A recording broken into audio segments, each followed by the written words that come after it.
This is Mike. Just want to let you, everyone know on the call, the meeting is being recorded and it's also streaming to Facebook, YouTube, and the web. So, Woo! Very good. Smile, you're on candid camera. Okay, I'll start with the roll call, please. An Bao, Present. Bin Wen, Ernesto Batista, Present. Guy Haas, Present. Nasir Lalani. Nasir Lalani. Okay. Present. Okay. Ratan Chaudhuri. Parvish Kumar Mehta. Okay, thank you.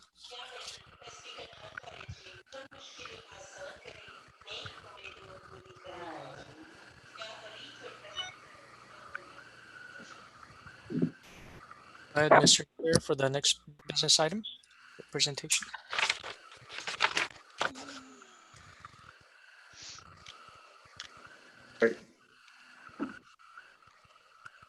all right, hello everyone.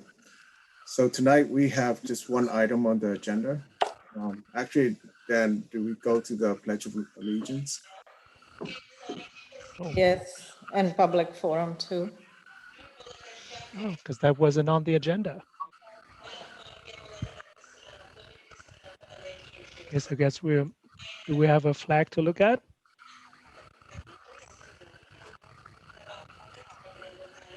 And then then we'll just do the Pledge of Allegiance then. Yeah, Pledge of Allegiance to the flag of the United States of America and to the republic for which it stands, one nation, under God, indivisible, with liberty and justice for all. Thank you.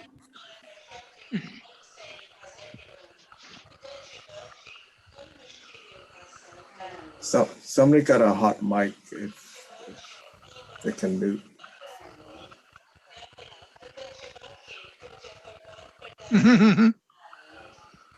Okay. So public forum next. Yeah, it sounds like it's a television. Yeah.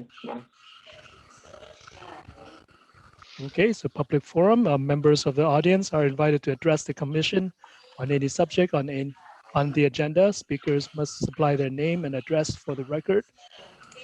Commission members cannot respond to issues brought forward, but may request the item to be placed on the agenda for future. With that, we have an inbox that the public can send in comments. So far, I do not see any messages in the inbox, so good. Okay. Next item, the item on the agenda is the presentation. So please introduce the speaker and put on the presentation. Okay. Good evening, everyone. So tonight we got an IT strategic plan presentation being presented by Roy Hernandez. Roy is the CEO of Third Wave. He's been working with the city to produce the two documents that were sent out by Daniel Lam. So with that, we're gonna go ahead and let Roy present, and then after that, or during the presentation, if there's questions, go ahead and ask, or otherwise we have plenty of time towards the end for questioning as well. So if everyone's good, I'll go ahead and share my screen, and then Roy can go ahead and present. Great, thanks, Mike. Good evening, commissioners, and thank you very much for giving us the opportunity to present the IT strategic plan. I'm going to read a brief statement and then I'll go into the PowerPoint. So the City of Milpitas IT strategic plan and roadmap, which we refer to as ITSP, is the result of a comprehensive and thorough assessment of the city's existing technologies, operational requirements, and service delivery needs. This document reflects a strategy that is technologically strategic, operationally responsive, and fiscally responsible. It addresses the unique requirements of the mission-critical business needs of the city and its customers. The ITSP roadmap is a data-driven product of a collaborative effort with city management and staff to make valuable contributions throughout the project. A focus was placed on addressing management, operational, and technology challenges that could be mitigated with strategic investments in emerging technologies. And with that, I will go into the PowerPoint. Very good. So our agenda basically will walk through the project goals and objectives, the final recommendations, some of the initiatives in the strategic plan, and then we'll talk a little bit about the investment plan and then the benefits to the city and the community of Milpitas. Next. Next. Next.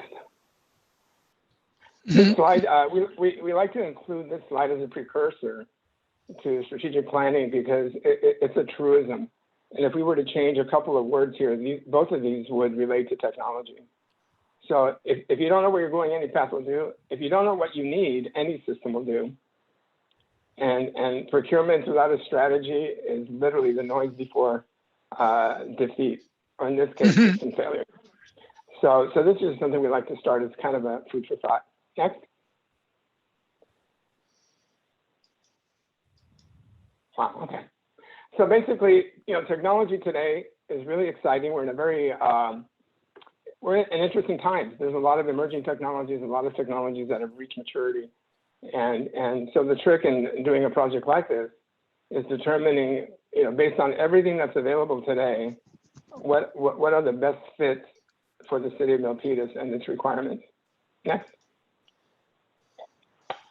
So the goals of the IT strategic plan there's 4 key goals in the plan itself. One is that whatever we recommend is actionable, i.e. not philosophical.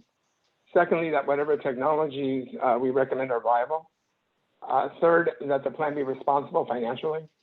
And then maybe most important is that it be responsive to the needs of the business needs of the city, as well as the community in terms of the services that the city provides.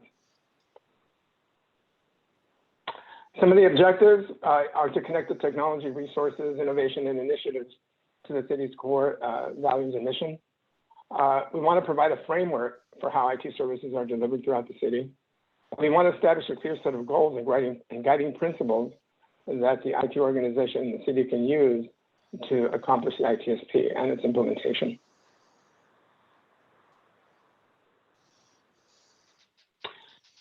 So conceptually, this is the waterfall approach that we take on our projects.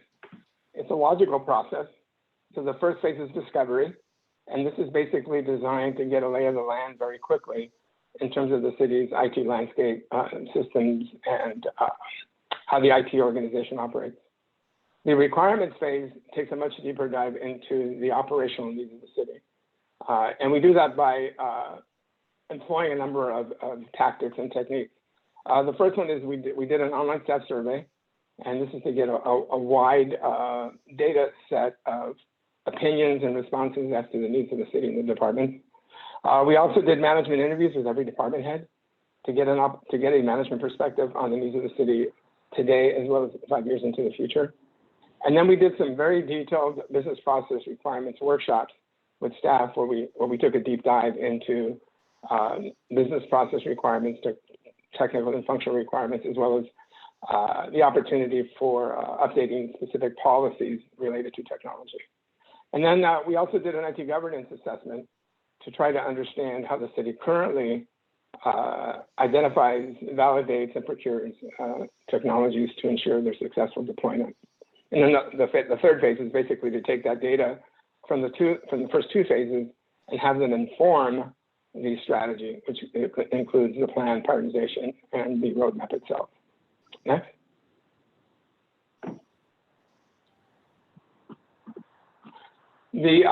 Our approach for doing these projects, and we've done about 150 of them throughout the US and Canada, is it's really based a lot on a participatory process. And by that, we mean that we want to triangulate on the requirements of the city from different perspectives. So we did 16 management interviews. We had 4 focus groups with IT staff, and we went through the infrastructure, hardware, software, and IT operational environment. We also did that online survey, and we had 106 staff respond, which is outstanding for a city of the size of Milpitas. And then we did 16 rapid workflow workshops, where the participation level was outstanding as well.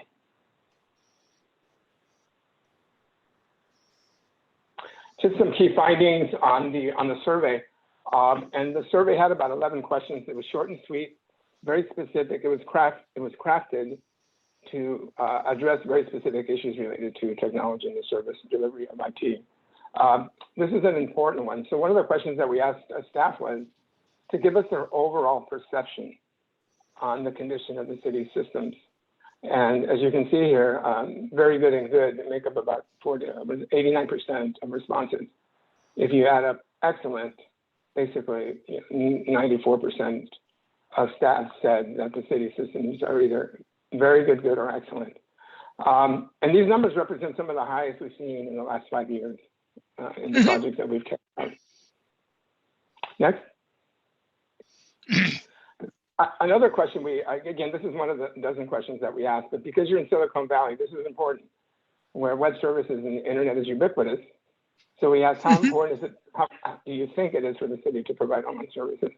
And again, 70% very important, 6% important, so that takes us to more than 75% of the responses believe that providing online services is important. Next. And then this was another key question that we asked. And in this question, we asked staff to give us their opinion or their feeling on what they think needed most improvement in terms of the IT organization and systems. And at the top, software. And a lot of this, again, if you look at the detail in the document, you'll see some of this has to do with upgrading existing software, replacing or integrating existing systems.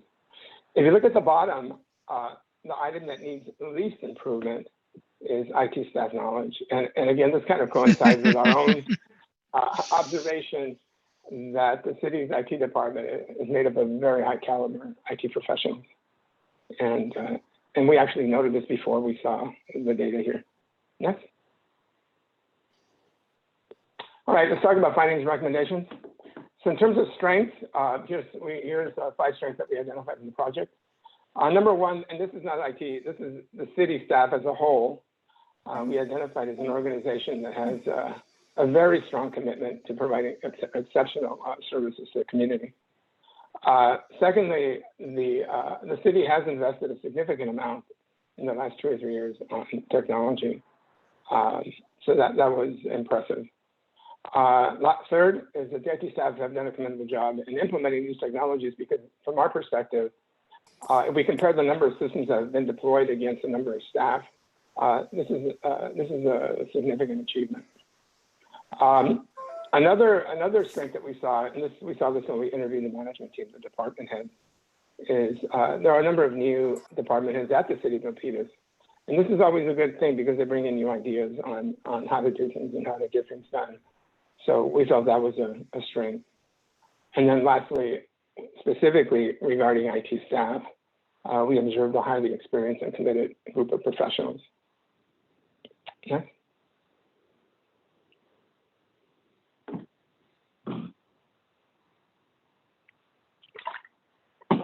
So basically, the vision for the ITSP is we wanted to provide a vision that's comprehensive. We wanted to address state of the practice IT in the most strategic and innovative manner possible. And at the same time, we wanted it to be cost effective and efficient in its deployment. We believe that the vision for the ITSP has to support internal city operations as well as focusing on external customer service. And so this is kind of the two sides of the coin. Next.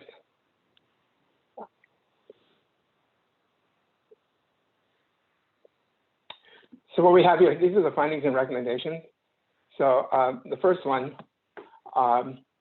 we uncovered that the project revealed that there's a lack of IT governance.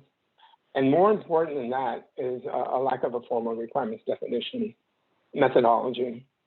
And so the recommendation obviously is to adopt IT governance, but also critical, can we go back?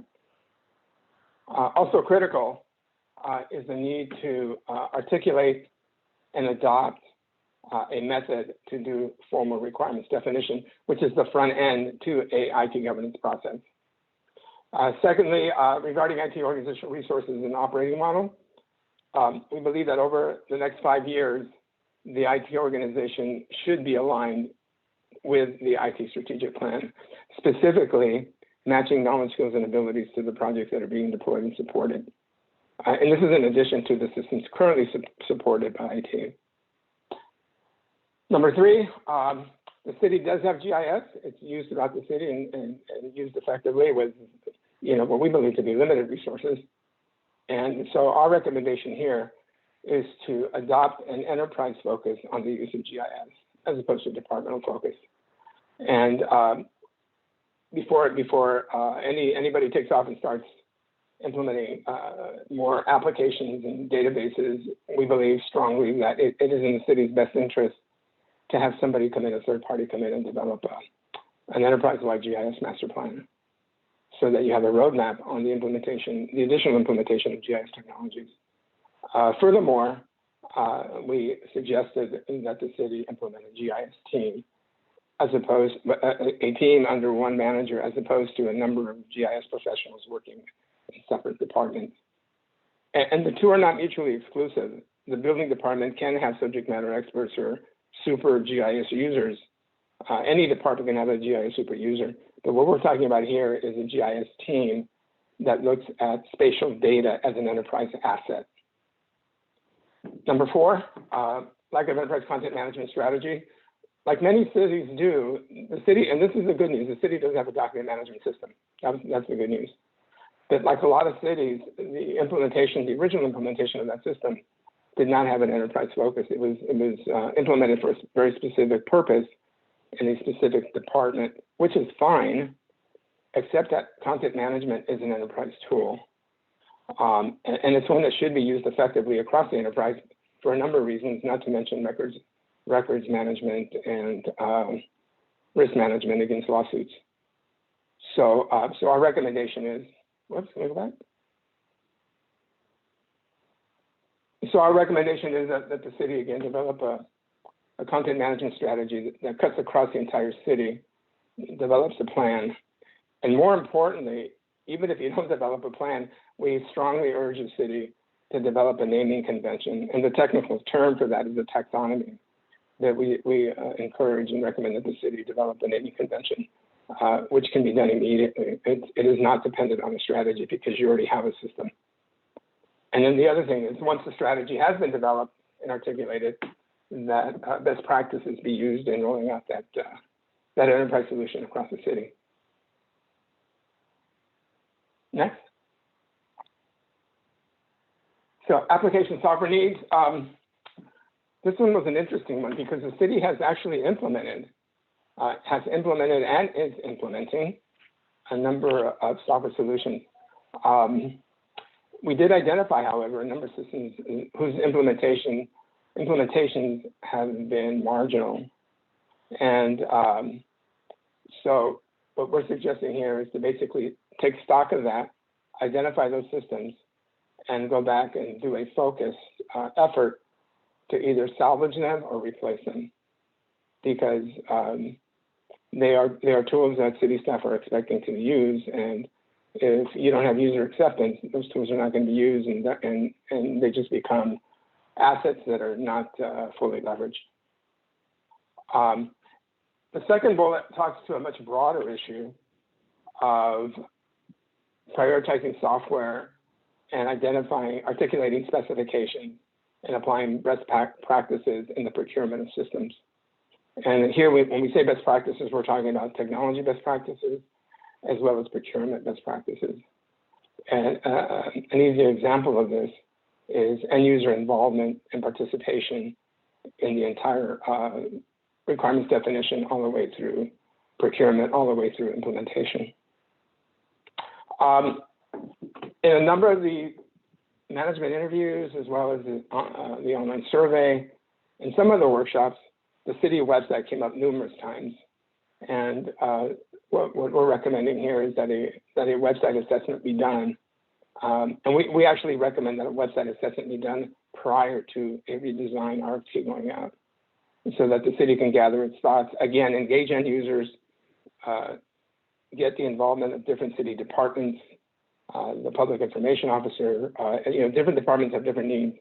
And what we're recommending here is that some effort be undertaken to gather those distinct web requirements from departments, and then use that information to produce the RFP to redesign the website.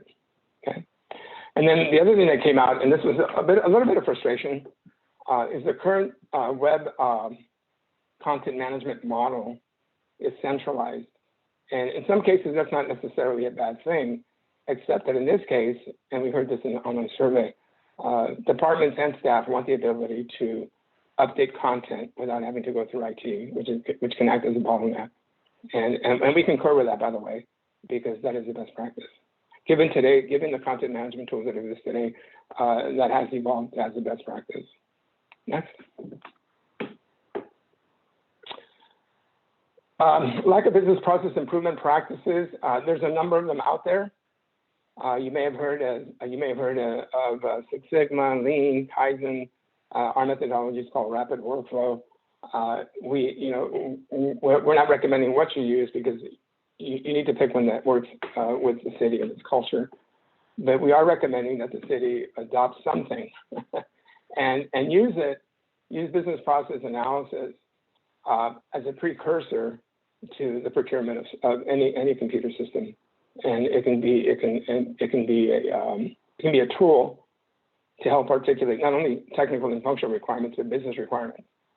And again, that information should inform solicitation documents. It's also a low-cost method to do business process improvement, because technology is not always the answer. Sometimes you have a process that's been in place for 20, 25 years, and the only reason it's still being done that way is because whoever trained the person that does it now was trained that way 20 years ago. In other words, there's no rationale. There's no business justification for doing something a certain way, except the fact that it's always been done that way. So business process improvement can actually be a fairly cost-effective method to implement change without having to invest in technology. Number 8, user training. This is very common. Some cities, when we did the project, we talked about some cities actually have internal, what they call universities, centers of excellence. There's different names for them. Depending on the size of the organization, Milpitas is a somewhat smaller city, so you may not have the resources to implement something like that. But it is possible to implement a training program by identifying an ongoing curriculum for different types of end users of different products. And you can retain trainers to come in and train staff. But we did hear in the online survey from staff that they really need more training on the tools that they have. Okay. On the IT staff side, can we go back? On the IT staff side, you have a relatively, in my opinion, a small group for the systems that are being supported, not necessarily the size of the city and staff.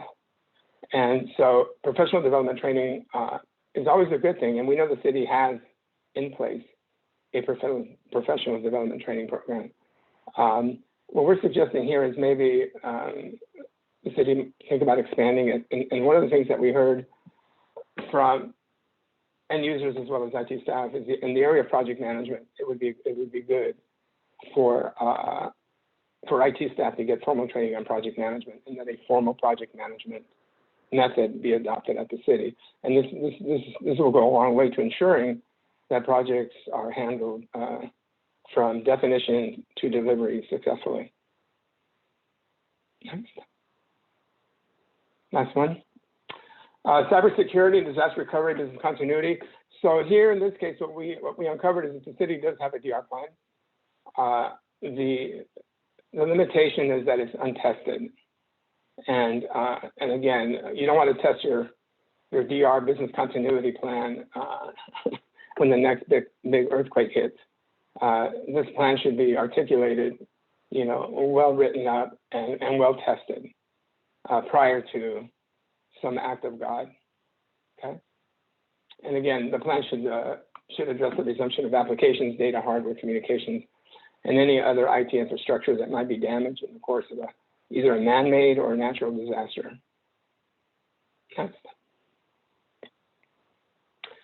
So those are the findings and recommendations. By the way, there's more recommendations than that than those, but those are the key ones. There's others, and if you read either the findings and recommendations document, you'll see that there's many more than that.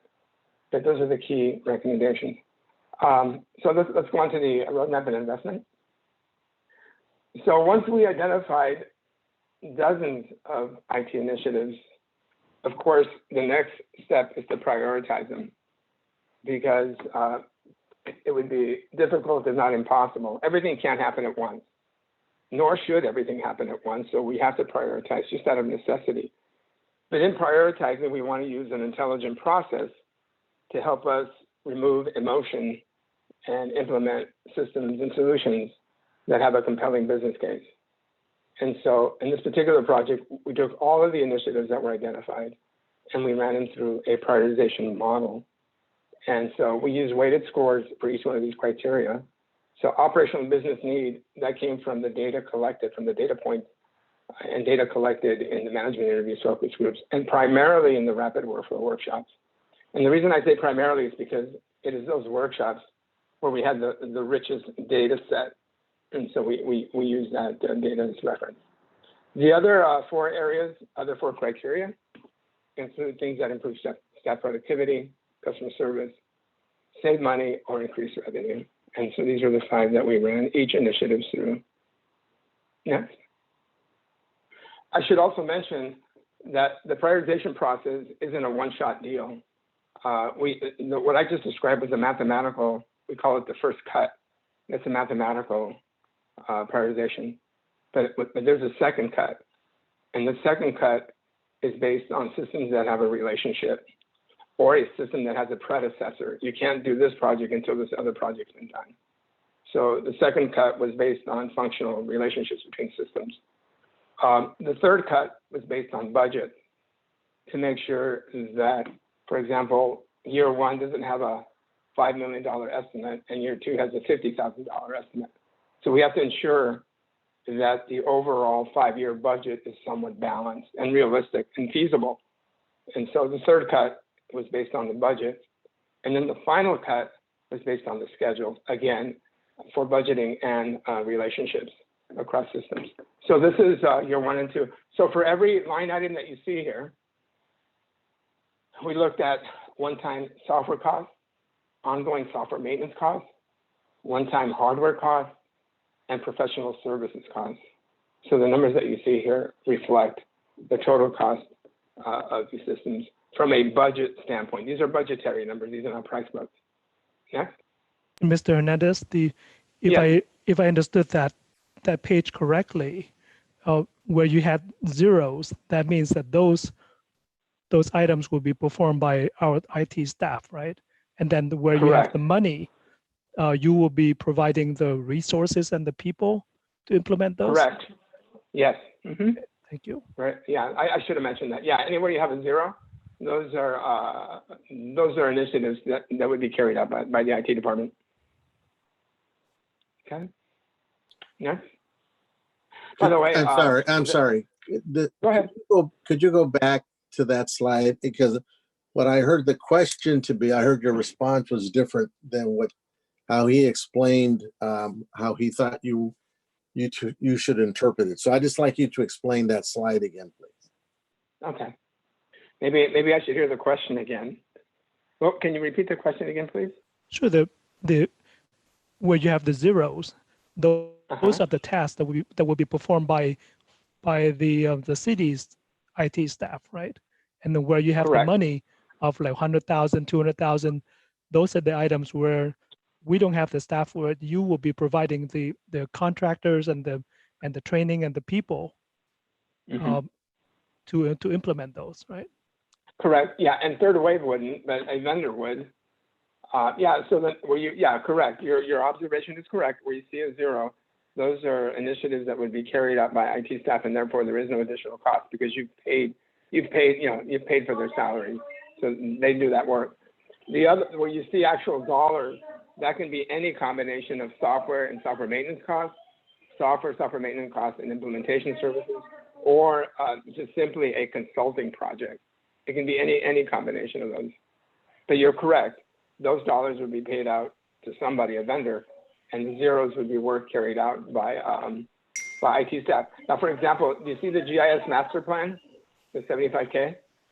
The reason there's zeros after that is because there would be no maintenance associated with that. So we just like to put the zeros there. That's a consulting contract, and we just put the zeros there to infer that that's it. It's one study, it's done, no more costs. Okay. Hey, Roy, this is Mike. Before we proceed, Aswini has her hand raised. Okay. Thank you. Just wanted to clarify, Roy, that even though the staffing costs say zero, I mean, there is an org chart in the plan that looks at possible additional staffing in the future years, but that hasn't been analyzed by the consultant, and those costs have not been developed. So they're not in here. And we also, the plan will note that we'll kind of continue to assess in years 1 and 2 as we move forward with these plans. So because then you see zeros here, and you will see an org structure, kind of a future state org structure that shows a couple of additional positions. So I just want to clarify that. And then also that, as Roy mentioned, these are not going to be done by third wave, but a combination of different vendors and staff. Correct. I think Yeah. third wave will be recommending the vendors, right? No. Not necessarily. Not necessarily. This is just things that we need to get done. Third wave has basically taken a look at, kind of the state of our infrastructure, the state of our systems, and it's recommending what we should be working on. And then we'll be taking that and sort of moving forward with implementation. Yeah. And it would be, I mean, if you asked us to recommend vendors, if you said, recommend me a vendor for, whatever, online business license and permits, we would not do it because it would violate a best practice that you should never buy any system just based on a simple recommendation. You should meet with end users, look at the requirements, look at business process, develop functional technical specs, write an RFP, and then look at what the marketplace has to offer, and let that be the thing that determines who the most qualified, responsive system is. We say the right system at the right price, and so now one thing that we do in supporting our clients after we do an ITSP is we provide those kinds of services where we help them write RFPs and we help them through the solicitation process and contract negotiations. That we would not just say, this is a system that you need to buy, because even though we assess systems every day, we do that for a living. We would not just simply say, buy NeoGov's performance management product, which I just looked at 6 months ago, and it's really impressive. But even knowing that, I would not say that, because even though it was literally perfect for Berkeley, it might not be perfect for Milpitas. Then you will be, and then you will be doing the project management to monitor progress and make sure the goals are delivered in year 1 and year 2 and so on. We note that in the report, we note that a yearly assessment should be done. We call it a refresh. We do recommend that in the report, but we don't recommend that we do it, because that would be giving business to ourselves. But we could certainly do it. We do it for a lot of our clients, Pasadena, Berkeley, et cetera. But we don't recommend to award projects to us now, and we do that work. And if you wanted to talk about it, we could talk about it. But I personally think it's unethical for any consultant to award himself a contract. Vice Mayor has his hand up. Thank you. So first, Roy, you probably have given some of the best answers to those kinds of questions I've heard, and I appreciate that. Thank you. No, you're welcome, and I appreciate it. I think that what you are doing with regard to this report and how you're presenting it makes a lot of sense. But just the last few statements tell me you're giving us your expert advice, and you're not trying to give yourself more business later on any place in here. So I think that is important. Number two, Correct. I do think that those zeros, just listening to the assistant city manager, need an asterisk or something, because if what they really are later on someplace else in this report that they come with staff, the city council needs to know that on this page that those are not really zeros, that later on there is a hefty price that comes with staff. Got it. And Very good point. yeah, they need to know that either later on, in this report, or later on in a year, 2 years, 3 years, there's an additional cost. And so that they just don't feel as if suddenly there's a surprise, because that takes away then from what you're presenting is all. Thank you. Okay, thank you very much for your comment. In fact, thinking out loud, what I'm thinking now is of removing all the zeros except the ones related to organizational staffing, put an asterisk there, and then put a footnote at the bottom of this chart to the point that you just made, and basically eliminate the zeros, because really here what zero means is this is a one-time cost. So if the zeros are causing confusion and they're equated with the cost of IT staffing, I think that opens up the door for confusion. So I think that's a great idea, and if Ashwini and Mike think, agree, I think putting an asterisk on the staffing and then making that note at the bottom would clarify that and eliminate any confusion. Hopefully, eliminate confusion. Sure. Thank you. Yeah. Thank you. Okay. Next. And then what I was going to say is, if you take the average cost, if we go back for a second, Mike, if you take the average cost, it equates to about 550,000 a year, which to me, I would not have predicted that. Excuse me. Like I said earlier, we've been doing this for 32 years and we've done 150 of these. And for a city of this size, I like to play a game called Karnak. I don't know if anybody here on the phone is old enough to have seen the Johnny Carson skit. Oh yeah, I have. Okay. Excuse me. So I like when we come in after we do discovery, I kind of play with myself and say, kind of what we see or what are we looking at the end? And I would have pegged this at about $1 million a year. So, and I think the fact that it isn't basically underscores the fact that city IT has implemented a number of systems already. That's number one. Number two, excuse me, what is not shown in this chart is the RMS project for the police department and any ongoing initiatives that the city has already budgeted for are not shown in here. So, and maybe we should clarify that too. So just for everybody's information. I think if we were to add those two things, I think you'd see these numbers go up to $1 million a year, but we don't show them because they're not relative to the findings that we produced. So we don't show them here. Okay. Yeah, Ernesto, I think it would be great to all headcount as part of this process. There may be some places where it may take 5 staff people of the IT department, or it may be a single person. I think it would be nice to have that kind of your estimates on what it might take on a headcount-wise, perspective-wise. Oh, excellent. We actually have a chart of that in the findings and recommendations document that you received.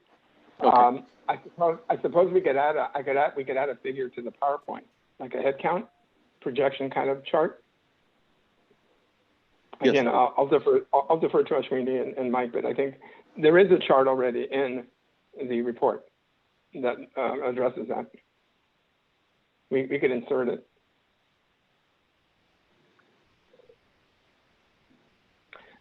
Yeah, I think if we do that, we can just show head count in terms of potential growth. But I think that's going to beg the question is that I think we would probably also need to show some sort of cost estimate over the 5 years. And again, that's not a decision for me to make, but that's something that if the city wants to provide us the information, we can add to this PowerPoint. In other words, we can add a chart that just shows resources over 5 years with no cost, or we can show resources over 5 years with cost. And again, that's a decision that we would leave to the city. Yeah, maybe we can talk about this after the meeting, Roy, before it goes to council. The only thing I would want to be careful is some of this will not just be done by staff. So there may be staff time, but there may also be vendor time helping us implement the system. So we'll just need to kind of be mindful of that. Yeah, either way, it doesn't make any difference to us.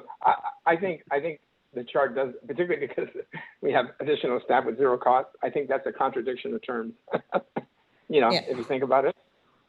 Yeah, okay.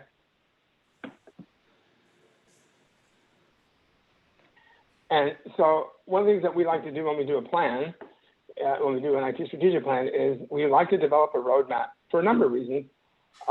If nothing else, for planning purposes, so that the IT organization can see what they're going to have on the plate. And these initiatives here is not going to be the only things that IT is working on. They have other initiatives that have already started and are underway. They have the operational items, the work that they do day to day. So, but we just feel it's really important to get down on a roadmap what we believe would be a reasonable execution of the plan over 5 years. Secondly, we believe in planning. I mean, just, good old fashioned planning, not just for IT, but we believe that customers, department heads, and even the community should have an idea of when things are going to happen. And clearly this is a plan, this is not cast in concrete, and it is subject to change. I mean, something that affects a roadmap like this and a project like this are recessions. The change in economic position of a city will affect a roadmap like this. However, by having a map like this, by having a roadmap like this, now the city has a tool, a planning tool, where initiatives can be pushed, forward or back, typically back, in the case of a recession. So now you have a planning tool that you can use to make adjustments. But we believe it's important for IT and the department heads and community to have a feel for where the city is headed in terms of timing and when a system might be deployed. Okay, and you can see on the left-hand side where it says initiative. Well, the legend, the light color bar indicates either the development of requirements or a solicitation timeline, writing an RFP, seeing vendor demos, negotiating a contract, etc. The initiative legend, where you see M, BPI, INF, that indicates the type of project that it is, the type of initiative that it is. And this, again, is important for planning purposes because this allows the IT organization to get a feel for how many hardware projects the hardware team might have to deal with versus how many software implementations the application staff might have to deal with in the course of a year or 5 years. So again, this is a planning tool for IT, for the city, for departments, and sometimes even the community. A lot of our clients post up these reports on their websites. Next. Vice Mayor Nunez has his hand raised. Okay. And mine's a very quick question, I hope. I just want to make sure when you say you've used the term enterprise a number of times, and I'm used to that term being one where you it is to make money to pay for what it's doing. Is that what is that term the same one here? No, and if that's the case, and if that's the way that term is interpreted at the city of Milpitas, we need to switch gears. Okay, that's just for me. Okay. Yeah. It's just maybe a better term would be citywide. Oh, okay. Citywide. Thank you very much. It's citywide focus.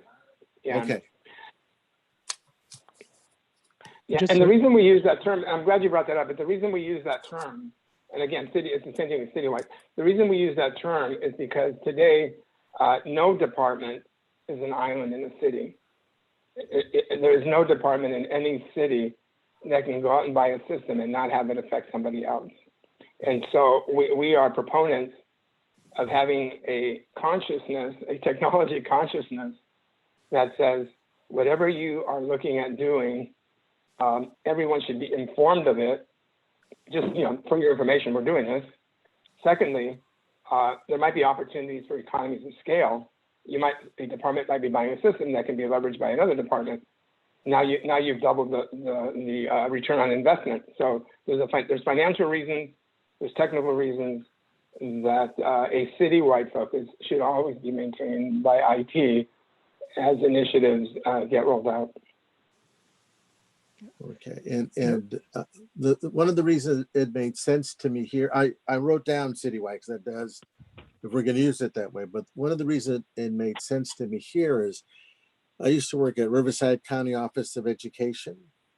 There they had their own GIS system, and they actively marketed that and sold it to both the private and public sector. So to the point that it funded itself and actually made enough of a profit, not much of one, but enough of a profit to help do some other things within the IT department. So that's why it made sense to me. But then as you kept talking, I kept thinking, I may not fully understand what it means here. So that's the reason I thought that way. So thank you. Yeah, sure. You're welcome. So, and just a question for Mike and Daniel.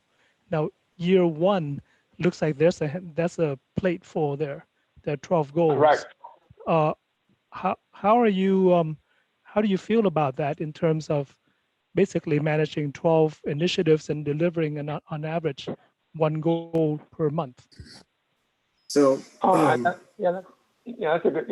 Who's that question for, me or Mike? I can take that, Roy. So I can take it. But go ahead. Okay. Yeah. So some of this equipment, like project, like the tablet command, that's almost actually done. We've been working with the fire department. So as we were working on this plan and doing the interview process, some of this, the department had to approach IT and say, hey, we got some of this project in line. We want to get it off the ground and running.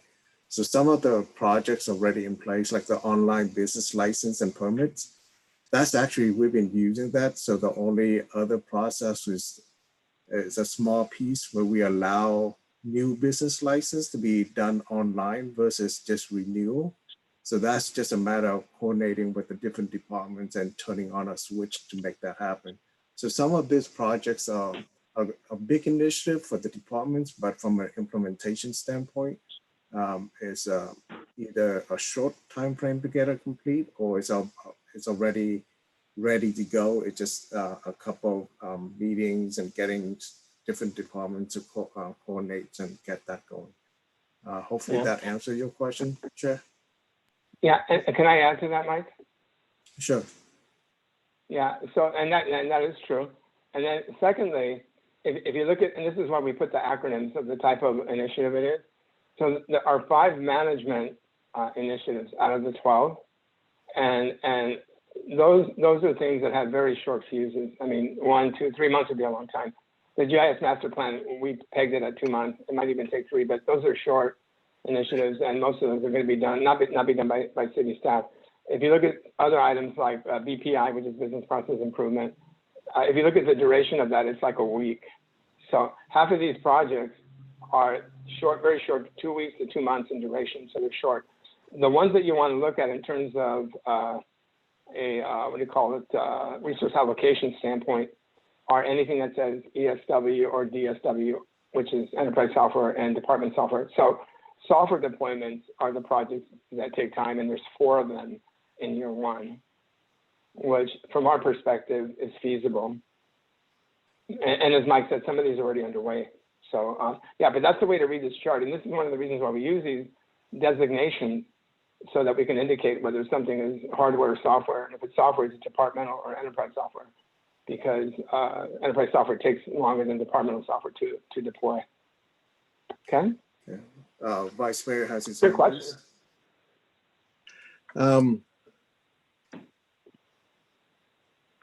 So one of the questions I was going to ask at the end was, did you go initially through and talk to each one of the council persons? No, we did not. Okay. So then I know you're going to get down to year 2, but down in year 2, it says city website redesign, which you have in year 2. I can tell you there's at least 4, probably 5 that are going to look at that and say, we've been asking for that. Some of us for 3.5 years. Some of us anywhere from 2 to 3.5 years that are going to look to push that up to year 1. Okay. So how much in stone do you think, when we say that, how, I'm trying to figure out how to ask this. Are these all in stone? Yeah, I can ask it. How much work would that entail? Yeah. I'm sorry. Good. You probably do know. So how much? Yeah, let's get to the. Yeah. So here's the deal. In a PowerPoint presentation, not a lot. But if we were to change like the findings and recommendations document, which is the one that's like 100 pages in size, if we had to go back and change the structure of all the tables and all the written content, etc., that would be a bit of work. Now, having said that, I believe very strongly that these types of plans need to be responsive to stakeholders, and city council, if we consider them to be stakeholders. Again, I just firmly believe that the customer's right. So now if it takes us a substantial amount of work, we can talk about that with the city. I do know that we have a contingency fund in our contract, and it would probably take that, but it depends how strongly the council feels. This is not the first time this happens, but we can talk about that. But if you think, and then I don't know if we can even talk to the council members prior to a council presentation, but given the laws, but we can talk about that. Okay, and then because I do know it'll be brought up. I do know that. Okay. And then, Ashwini, I want to make sure I understood what you said about staffing and such, because I thought I took what you said that additional staffing wouldn't be until like year 2 on out. And yet I see that as the number 1 issue in year 1. So either I misunderstood what you said, or I'm misunderstanding number 1 here. Yeah, thank you, Vice Mayor. So I'll respond to this question and then also a little bit on the website. Okay. So on the staffing, on year 1, what Mike and Roy was saying was that there's several, it looks like a lot of initiatives, but basically it's manageable with the staffing we have, because we have certain things that are like governance and putting things in place, training, and then some of the other ones that are more software implementation, some of it's already underway, so it's manageable. So basically what we were projecting was year 2 or 3 is when we have to look at maybe adding more staffing, but again, we should be reassessing sort of how are we doing, making, checking in on how things are going, and then seeing if we need more staff, because maybe as we streamline things, priorities change, we may be okay. So that's something that we need to take a look at in year 2 for adding in year 3. Okay, so if I could just for that, it reads, so what you just said is what I understood you to have said before. Just the way it reads, if somebody were to pick this up by itself, it just looks like we're adding staff is the very first thing we do in year 1. And no place else says it stay staffing except for that. So what you said, if you could find a way to have it say that, I think it would represent itself, represent what you said better is all. Yeah, and we can do that, certainly. I think Roy had something. Roy, when we looked at it last week, I think you had something that showed kind of where it looked like we were gonna need to add staffing. So we can take a look Correct. at that. Okay, Correct. And on this chart, and I think that's a good recommendation, just graphically, the graphic itself. You see those vertical like dash lines that go all the way across? What I would suggest is to put one of those starting at the beginning of year 3, put one of those at the beginning of each year to indicate that staffing will be looked at the beginning of each year, starting with year 3. And graphically, that would indicate that we are clearly not communicating that everything's going to happen in year 1. I see, because graphically, you're right. If I looked at this, and there's a beginning and an end, and then we're done with staffing, and that's not the case. So I think if we add a couple of notches on the out years, I think it'll be easier to see that it's not a one-time deal. okay, And thank you. Vice Mayor, I want to add something too. So when we were going through this process, we got some vacant positions, and since then we have filled 2 positions. We're being advertising another position right now, and then through Aswini and working with Steve from engineering, move one of the GIS position over into IT. So all of a sudden now you have 4 positions that were not, it was there, but were not filled or not to an advanced stage of filling. Okay. Okay, So, Vice Mayor, to your, suggestion about the website and your thoughts about that, completely aware that that's a high priority, and we actually wanted to keep it in year 1 initially, but it is something that will need to be led by communications. It's not so much, I mean, there's technology, but really how it's set up and all of that needs to be led by communication. So knowing that the PIO is vacant, we weren't sure if we'd be realistically able to get that done in year 1, but we can certainly reprioritize, and as soon as that's filled, kick that off, because everybody wants to do it. It's just having resources to do it. sure. And I can tell you that you probably have 5 to 10 persons that will volunteer to chair the committee, to help you design it. Okay. All of those things. Now, I one of those will not be me, but I can name a lot of others that will. Okay, so we'll take a look at that and see if we can reprioritize before we bring to council, or we can certainly speak to it and then happy to kind of adjust this plan, is a roadmap, but we know that every year we'll have to kind of assess and adapt as needed. Okay, thank you.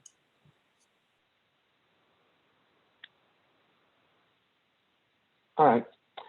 So in the course of the project, one of the aspects to our IT strategic planning methodology is in everything that we do, we always ask the question, if you need this and we provided it to you, what would the benefits be?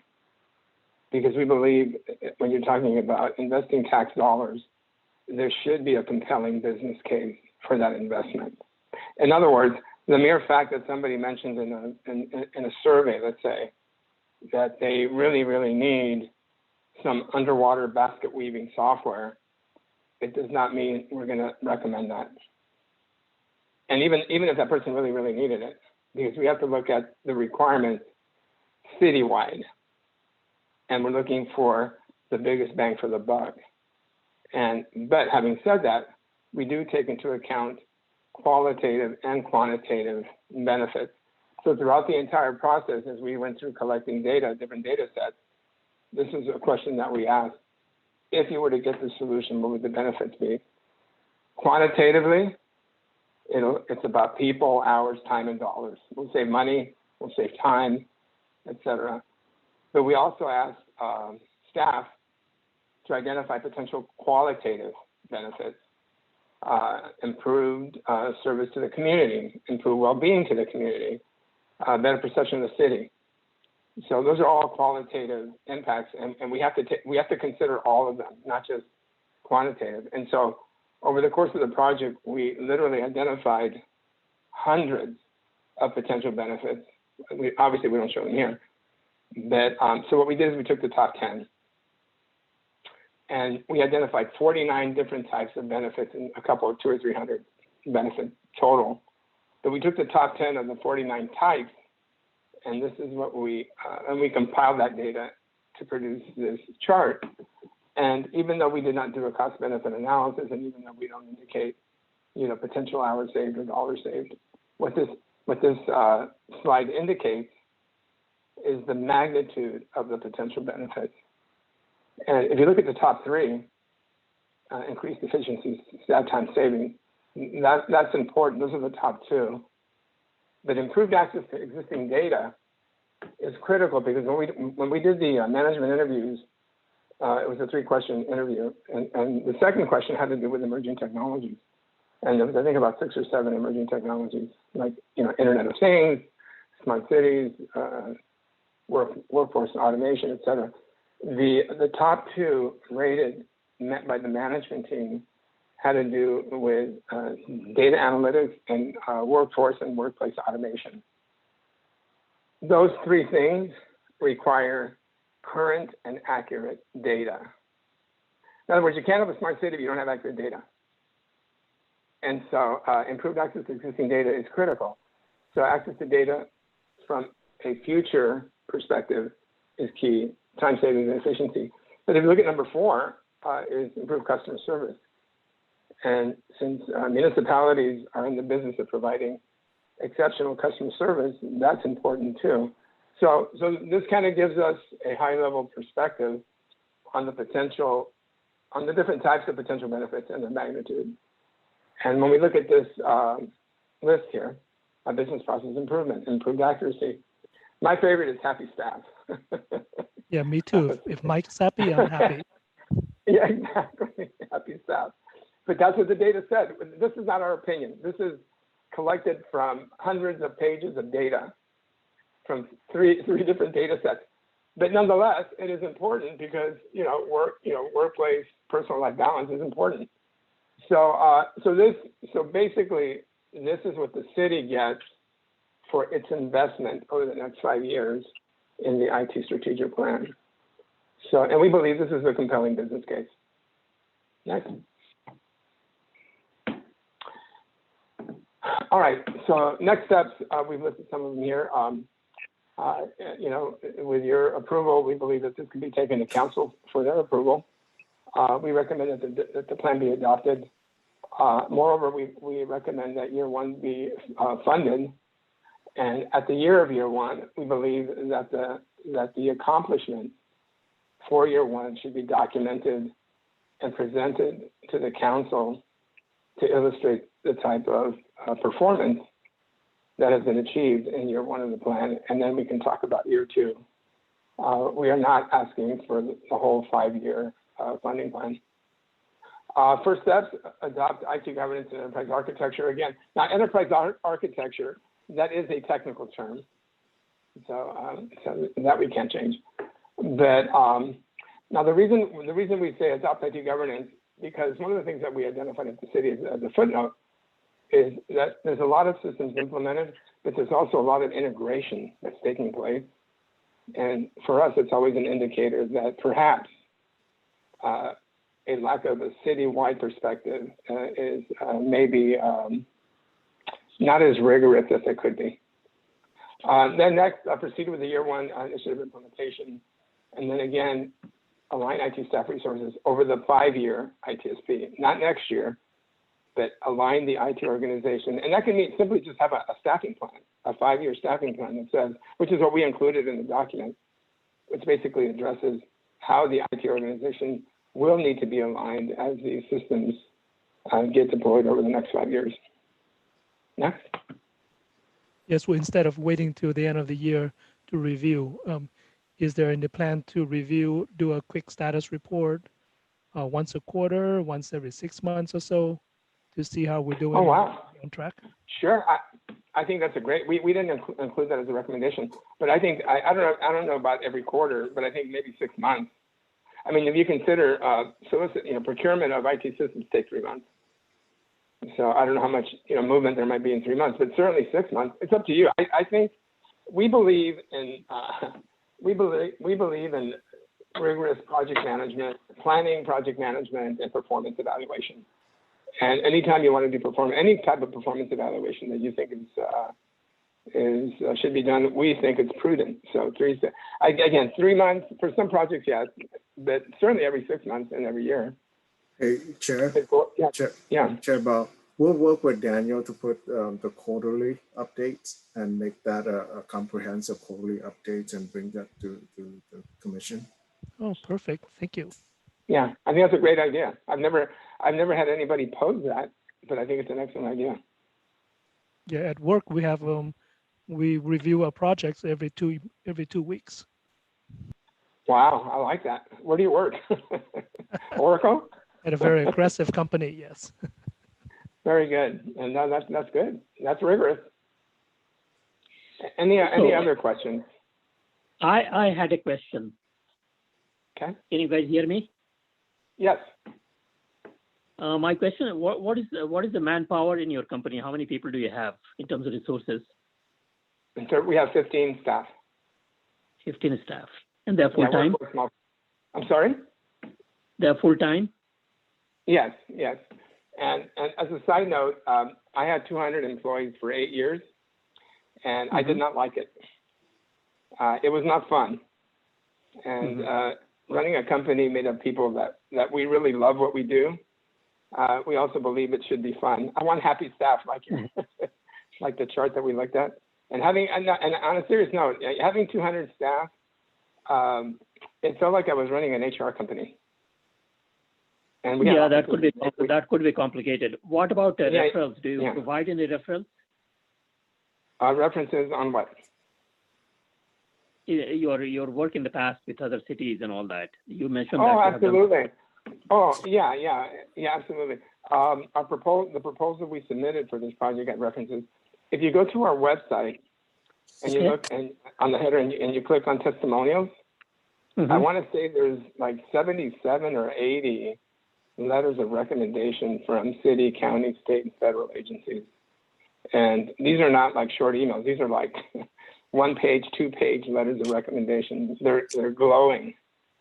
But you can go there and see what our clients say. I see. Okay, thanks. Sure. Okay, Vice Mayor Harris. This time he said it very slow, and I'm not sure he wanted to say it. But thank you anyway, Mike, for recognizing me.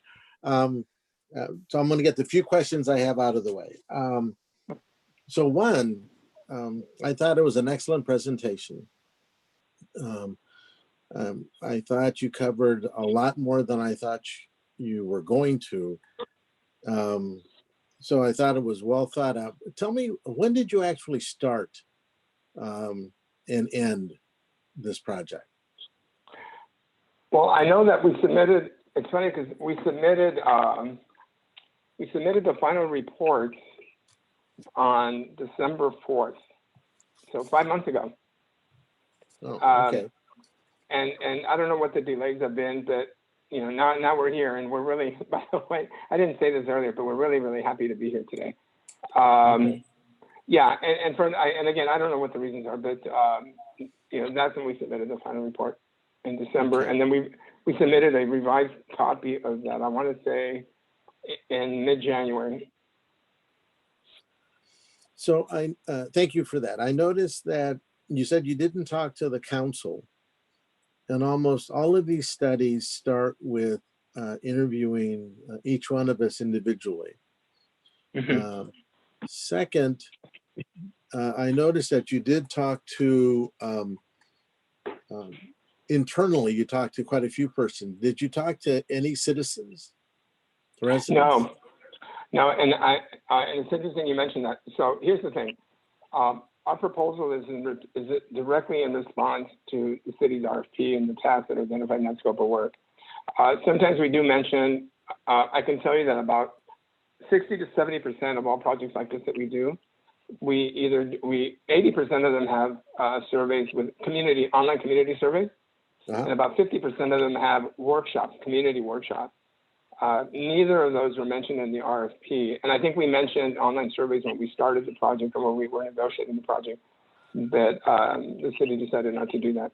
As far as not meeting with council members, that's really something that we leave up to the client. We have done it, but to be brutally honest, we rarely do it. And there's a number of reasons for that. Number one, going into a project like this, we don't know what we're going to find. So if we do meet with council members, it's a very short conversation. Number one, we can tell them what we do, kind of like our calls, or we can ask them what's important to them, and they'll each give us their pet, initiative, which is good. But there's not much to talk over, to be brutally honest. We much prefer what we typically do. Again, about 50% of our projects, what we typically do when we have the first draft of the findings and recommendations, we'll share those obviously with the project manager, city manager, but oftentimes we will have breakout sessions with different members of the city council to get their feedback. Again, we didn't do it on this project, but that's not something that we control. Okay. Well, I can tell you that there is not a shrinking violet, tell you like that, that sits on our council. They would have taken anywhere from 15 minutes to an hour and a half to tell you their opinion of how to make everything better. I would have been more towards the 15 minutes, only because that's how much I know. Some of them 30 minutes, but there would have been at least one or two that would have taken the hour and a half. And they would have told you the same thing too. But it's the citizens. If you look at this committee, even if you had taken some time with this committee to start, I have found this committee to be some of the most knowledgeable experts we have in this city when it comes to this topic. That I'm overwhelmed sometimes by when I listen to them and such. And so I just think, keeping that in mind, that this group not only is technically knowledgeable, but also speaks about what this community is looking for, not only now, but going forward. So I just want to say that because they never cease to amaze me of having their pulse on what's going on. Sure. Okay, so if you go to, I know you showed us a page that showed the goals, vision, and timeline. So that page,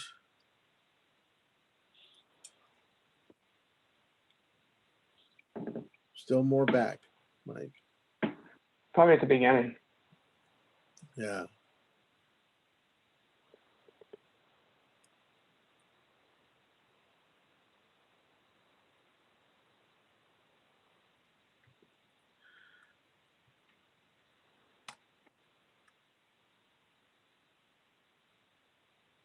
There you go. So who developed those, Mike or Roy? Who the goals, the objectives, the vision?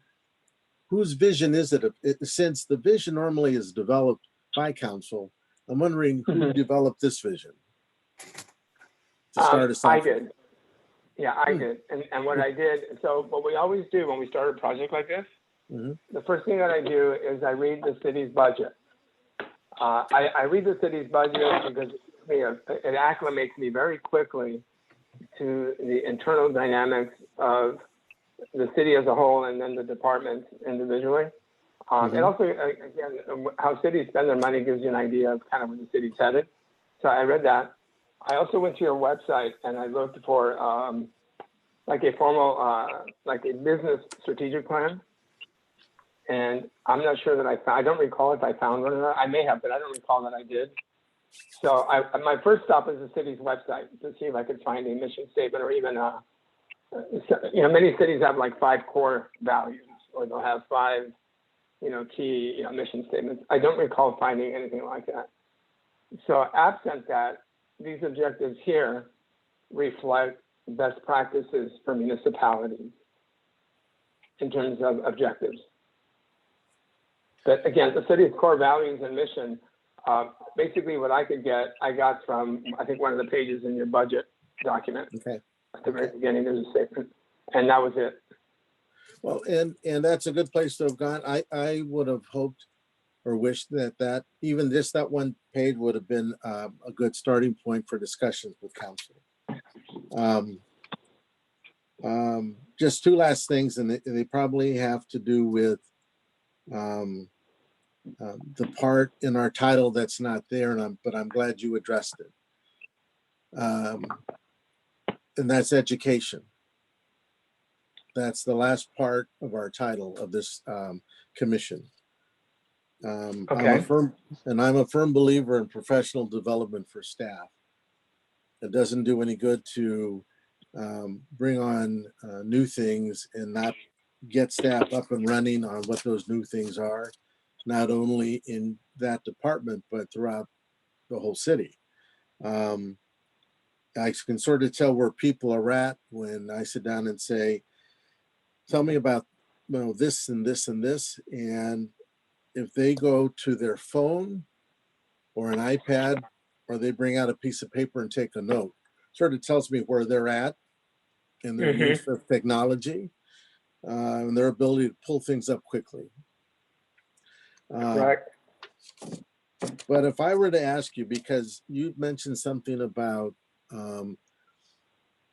when there's a hardship going on in dollars, and our finance director has told us we are about anywhere from $1 to $1.2 million short this year. We're going to be, I think is it $10 million, Ashwini, next year in the hole? Yeah, over the next 3 years. Okay. Tell me, what are you projecting the cost to us for next year if you adopt the first year of this 5-year plan? Roy. Well, we can go to the chart if we want. Can you scroll down, Mike? It's roughly, I think it's about 500K. I haven't committed the amount. I know the average over 5 years is 500K. Okay, and that's including moving over. Okay, yeah. So year one is 800K. 800. Yeah. And we should talk about, so Mike, if you can talk about what's already sort of planned for. So it's not additional money we'd be asking for. Okay, but that doesn't include some of the things that both Roy and I think you, Ashwini, and maybe Mike talked about, and that is taking a look at, I'm trying to remember now, there were some costs that wouldn't start till later. There were some things that you were going to get that was already funded because they were in other departments. Oh, yeah. The city already has IT initiatives that have started already that are not reflected in this budget because presumably they've already been budgeted for. Okay, so what would be good going forward if you're going to make that recommendation is showing not only is it $800,000, let's say if that's the number, but of that, how much of that is really new dollars versus dollars that you're finding someplace else within the budget? Yes. Because that's for us as a council. If what you're going to be asking for is $800,000 of new dollars, it's quite a different request as opposed to $800,000 and only $100,000 is new dollars. Yes, Vice Mayor, and yeah, we wouldn't be bringing forward this large amount in the current situation. So we'll break that down. I mean, this is the plan. We'll put that in the context of our budget when we present to council. Okay. And when did you expect to bring this to council now? So we were planning on the 19th of May.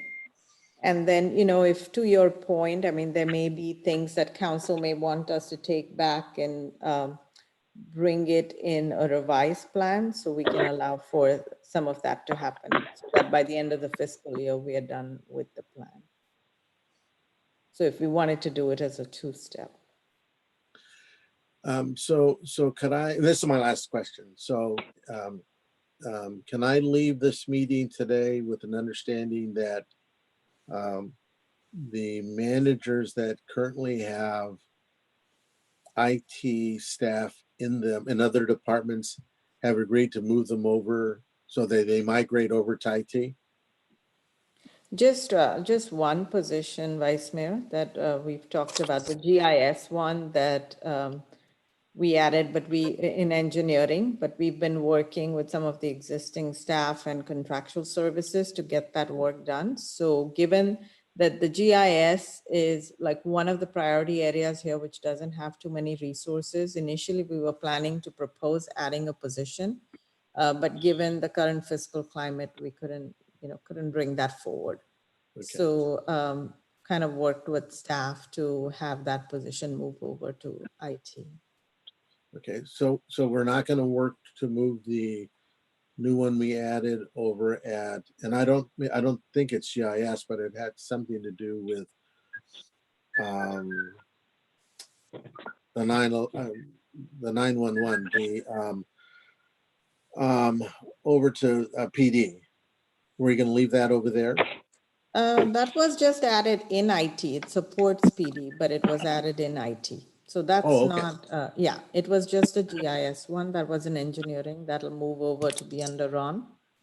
Okay, And then, yeah, as Mike said, we've been able to now fill some of the vacancies. So that really helps with staffing. okay. So those are all my questions. Roy, I thought you did an exceptional job in the presentation. Thank you very much. Thank you.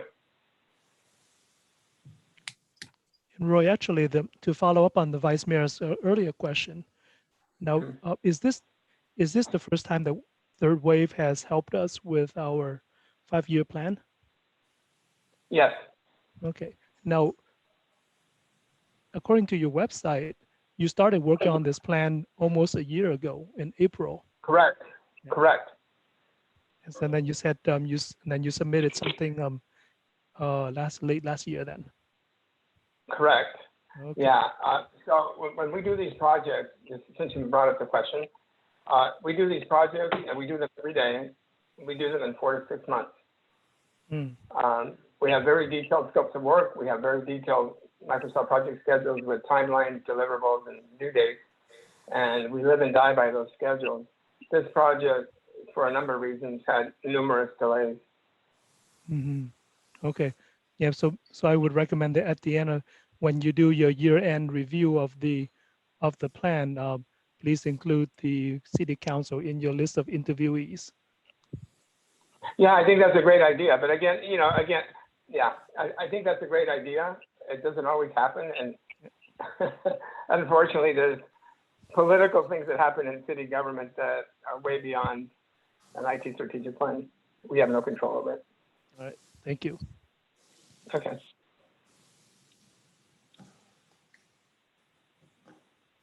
Mike, you're on mute. Commissioner Lalani has his hand raised. I have a question. This is Mr. Lalani here. That what is the benefit to the city over the 5 years time? That how much money the city would be saving it if we execute your plan? I did not see anywhere in your, study over here. If you can a little bit elaborate to me or to just educate me, please. Yeah, no, we did not do a cost benefit analysis for this project. And again, to be honest, we only do cost benefit analysis about 50% of the time on these projects. So in this particular case, the city didn't ask for one. We didn't propose one because it adds to the cost. So if our cities don't ask for it, we don't propose it. So we did not do a cost benefit analysis for this project. But I'm assuming that it will show up in the meeting with the council members. I'm sure somewhere some council member would ask that, what is the benefit to the city if you spend about $800,000 first year and going forward over every year we spend about $500,000? Yeah, again, the answer would be the same. We really don't know because we did not carry out a cost benefit analysis. Now, can we go to the benefit slide, Mike, please? Okay. You see number 1 and number 2?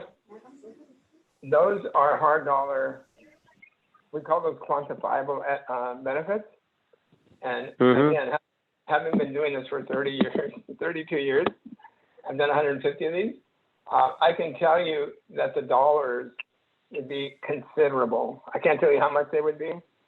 Let me put it to you this way. The dollars would be surprising to you.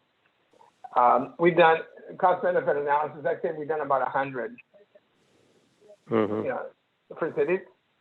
And I can't recall any city of any size, small, medium, or large, where cost benefit analysis are not only not just significant, but actually dramatic. Let me give you a quick example. We did a project for a city, and they were using 23 asset management software packages to do asset management. Okay, Mhm. So- Mhm. Mhm. we had a workshop, and I said, okay, let's see what's going on here. So we put them, we made a matrix, we listed them, we said what the functionalities were, and then one of the columns, my question was, what do you pay for software maintenance costs on 23? Three were homegrown, so they were paying maintenance costs on 20 of them. I said, okay, can we identify what the software maintenance costs are for these 20? And it turned out to be $290,000 a year. So $290,000 a year times 5 years is roughly $1.2 million in 5 years. I said, can we live with two? I said, is it possible for the city to live with 2 asset management systems instead of 23? And I got everybody to agree. And so those were hard dollar savings that the city was paying vendors out every year. So we're over 5 years, it's several $1 million. Things like that, when we do our projects, they come up just about every workshop. And this is why you see here staff time savings and increased efficiencies. That's what those things are alluding to. So that's why I can tell you, we did not do the calculations here, but I don't think whenever we have done one, a cost benefit analysis, they're always surprising in a positive way. All right, Assistant City Manager, Aswini has a hand, please. Yeah, thank you. All right.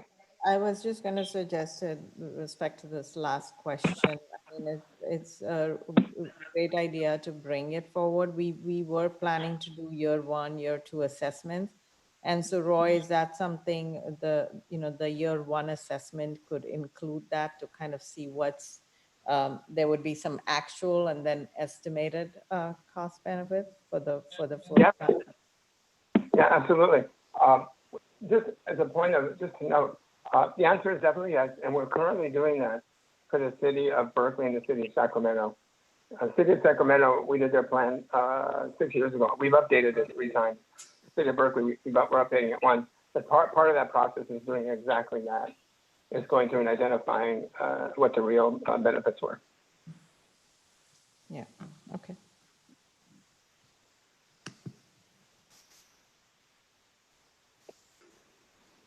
Okay, we're coming on to 8:30. Any more questions? There's a hand raised, Mike. Oh, sorry, I missed that.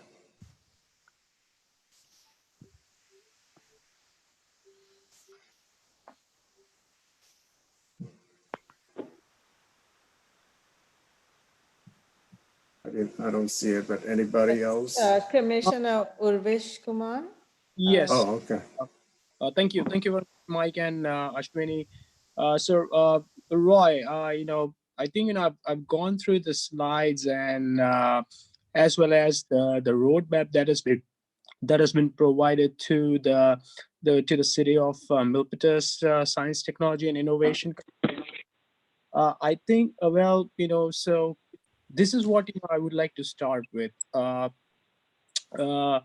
For every organization, when the science, when the technology plans, they are being mapped out and the roadmaps are being provided, the cost benefits of the organization that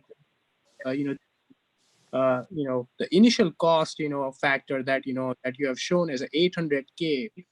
I understand that that some of the objectives, some of the map plans, that's something required to be achieved. Some cost, I see that that's been mapped out, and the other cost, as a part of governance, and as well as if you see the bullet point 1, in the first year, and the bullet point 2 for the governance and as well as the strategy, there is no cost associated with that. But in overall strategy, when IT plans, cost budgeting, and the roadmaps are being defined, I think the governance is equally important. And in terms of a city plan, and as well as the operations and the strategy for the organization, I think it would be better to include that what should be the part of a governance, and what governance compliances are going to be included, which is going to benefit the city in order to procure the technology within the city technology departments, and as well as how that could be beneficial to that. That is the first thing that I would like to mention about, Roy. And other thing that I would like to make a point here, that from year 2, year 3, year 4, and year 5, the cost factors, as once the technology plans are being developed, the plants become sustainably consistent over the course, and hence the cost is going to be consistent for the development and as well as the deployment of a technology roadmap for the organization. So and I also see that for year 2, year 3, year 4, and year 5, the cost has been consistent. And at this particular point, I think some of the agenda, some of the strategies and a roadmap that has been mapped out for the city of Milpitas, that does cover most of the technology resources. However, every organization requires revenue modeling plan along with the business modeling plan, where uh, you know uh, where I understand that third wave has been pioneering this work past 32 years. So I'm sure with set of requirements and the project roadmap that has been outlined, if there is any model, base model or a plan model, that's something already been implemented, that could be shown also as an example, so that the set of a derivation of a cost factors that has been derived for the year 1, year 2, year 3, year 4, and year 5, that can be appropriately quantified what cost is going toward which cost model, and how the technology resources and the implementation of a roadmap that is going to be outlined over the 5 years for the organization. So that's something would be very important. So that, and if you could share something your opinion about that, I would certainly like to hear on that as well. Okay. You brought up two things. I was just calling up the document here. Let me see if I can find it so I can just quote it. So with regards, what was your first point was about IT governance? Is that what it was? Yeah, the importance of IT governance. Let me see if I can find that. So to that, the response to that question is the findings and recommendations document. Not only does it identify the need for IT governance, but it actually it describes how to implement it, and then also the benefits of it. Let me see if I can find it. It's on page 93 of the findings and recommendations document.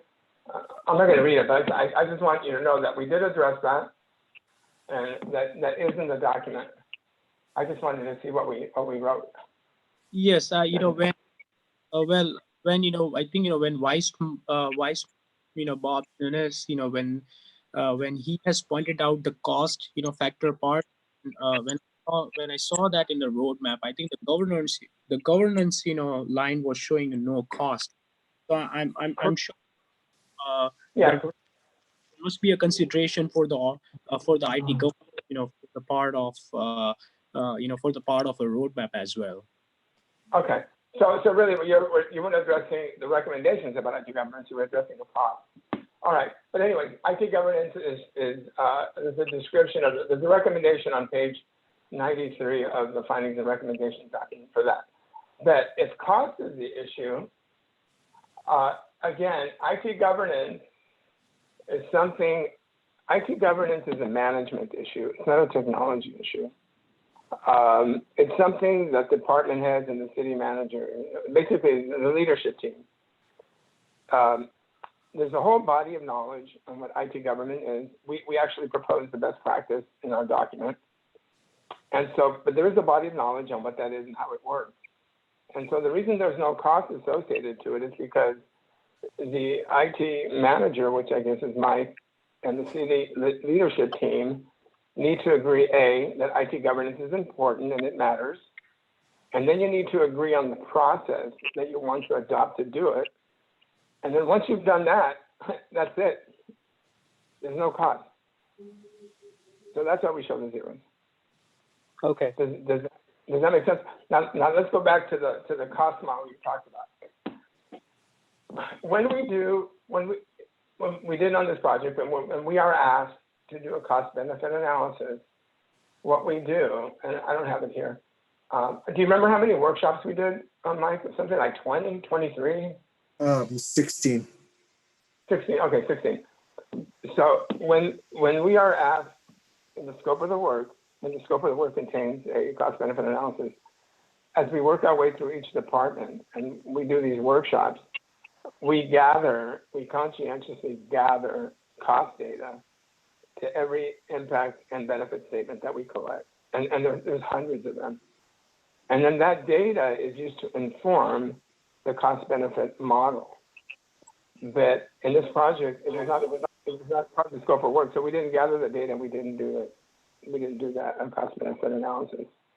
Having said that, we do have a method to do cost benefit analysis. It happens to be one of the most detailed in the industry. And I'm not saying that we've been told that by vendors and our clients. We just didn't do it for this project.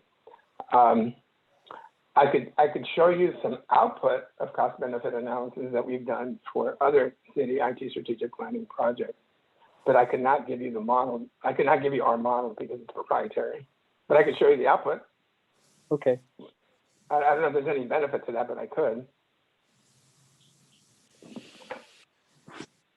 Sure. Well, I think you know the when I refer to the model, that model in terms of that what are the not in terms of having the organizational model which is going to be showing the depict of what it is what it is intended to achieve as a part of organizational roadmap and the technology roadmap for the intended organization. However, it would be better to include an example that that's something that has been implemented. For example, having strategy implemented, for having strategy implemented, as a part of a roadmap for organization, and having showing that the different mapping areas where technology is becoming a beneficial, the governance, the audit, the reporting, as well as the annual governance compliance. That's something required to be achieved for the organization. Those factors would be important, and of course as you are saying that that some of the roadmap and some of the the project requirements and the timeline that's been defined over here over the 5-year course. It's always been a re-evaluate it, and depends on that what are the different goals for the organization that comes up. But yeah, I mean I would as part of achieving the technological roadmaps and the goal for the organization, it is important to see that what are the governance compliances that is also going to be included. What are the level of audits, reports, that's something required to be included as a part of the technology roadmap as well. Yeah, well, all right. So the the findings and recommendations document, there's at least 19, there's actually more, but we consolidated them down to 19 initiatives over about 5 years. If you look at the findings and recommendations document, for every department, mission critical business process, we identified the current challenges with that process and the technology, the solution, and then every solution has the benefits articulated. I don't know if you've had a chance to look at that document. It's a thick one. Have you had a chance to look at that? Yes, I've reviewed both the documents for the road There you roadmap. go. Okay. So the thick document, it literally articulates all the potential benefits of implementing each system. And if you look at those benefits, some of them are qualitative in nature, improved customer service, improved customer experience, improved perception of the city. But if you look at those, you're going to see staff time savings, cost savings. You're going to see those over and over again. So we do articulate where there are opportunities for cost savings. We just didn't calculate them. Okay. That's a difference. And and as far as providing examples, I mean, I have hundreds, maybe thousands of examples of cost savings where an initiative has been implemented. We just about a year ago, well, maybe longer. A year ago when we did the yearly update for the city of Sacramento, we actually went through a number of cost benefit scenarios with them, and I could share those with you. The challenge, of course, is that if I give you an example for the city of Sacramento and how they saved $1 million on, let's say, infrastructure costs, it's not really comparable because the city of Sacramento is a much larger city than the city of Milpitas. Even if I got examples from another city that's about your size, and we provided examples of initiatives that resulted in cost savings, the city of Milpitas would be another one, and not Milpitas, Pasadena. But every city is different, both in size and its makeup, and even its business model. Sure. So providing examples, again, I have literally hundreds and hundreds of them, but I just don't know how applicable they are or how impactful they are when we put them within the context of the city of Milpitas. That's the challenge, because people will say, okay, yeah, but that's the city of Pasadena. I hear this all the time. We're not the city of Pasadena. Sure. Right? That's the challenge. Sure. So yeah, sorry everyone. Let me do a time check. We're 10 minutes from 9. On the agenda, Mike, are we going to do the bike path as well? I noticed there were two attachments. So chair, and I think I'm going to conclude with the Roy's last comments and as well as with the last point to consider as well as as a part of this roadmap and the presentation being considered. I think as Roy said that I wanted to emphasize over here that every city's infrastructure and the needs and the requirements they are different. So some of the roadmap and the strategies that's going to be defined here, that's evolving and as well as realizing over the 5 years course, and as well as to include the IT along with that would be something very along with that that would be something very important. So yeah, so those would be my concluding comments on Roy's last the feedback with presentation. Yes, and thank you for reviewing the plan in details and come up with some really good questions. So Chair, to answer your question, both documents were presented on the same presentation on this one. So the second part is the plan going forward, the roadmap. Mm. So there's one presentation. Oh, it's just one presentation. Yeah, because I noticed 2 attachments. The other attachment says bike path, and it's got some routes there for the bicyclists, I guess. But that's not going to be presented here tonight.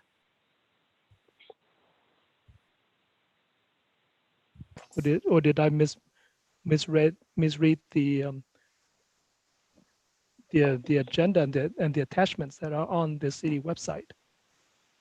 There's two attachments. One is a roadmap, which is the roadmap, the DSP, just project plan layout. Mhm. So yes, there's two documents that were attached, but one presentation that. So this is the. Thank you. and- Thank you. All right. So we do have a little bit of time. Okay. Thank you. So I guess we'll take two final questions for Roy. Anything else that the commissioners or anyone would like to add?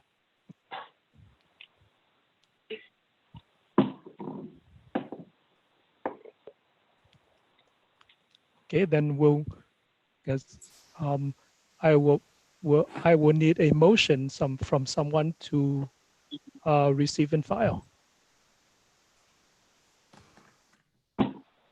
Motion to receive and file, Commissioner Nesta. All right. All in favor? Aye. Aye. Aye. Okay. Thank you. So before we end, I got a raise hand from the Assistant City Manager. Yes, thank you. Just wanted to say thank you for everybody's input and just want to make sure that the direction we got from the commission, just so we have it right, that you would like a quarterly update on this, on the plan implementation, and that you would like to see a cost benefit analysis in the future. Yes, and the update will be up to Mike whenever he's ready to give us an update. Quarterly or yeah. 6 month. Yeah. Yeah. Okay. Thank you. Thank you. Ashwini, one more question from my side. So when we say, this is a 5-year roadmap plan. So when we go with the organization, does the plan be renewed year by year, or is it a complete 5-year binding with the institution? Yes, so we are going to incorporate some language in that makes it very clear that we will do assessments at the end of every year, and then make modifications as needed, and we'll make sure to bring those to the commission. Thank you. Thank you very much, Ashwini. Sure. Okay, so we'll do a roundtable. Make sure everybody have a chance to speak now. Any other questions from the commissioners? All right, thank you, and thank you, Roy, for coming and presenting the plan. And please give me a motion to adjourn. Motion to adjourn. All in favor?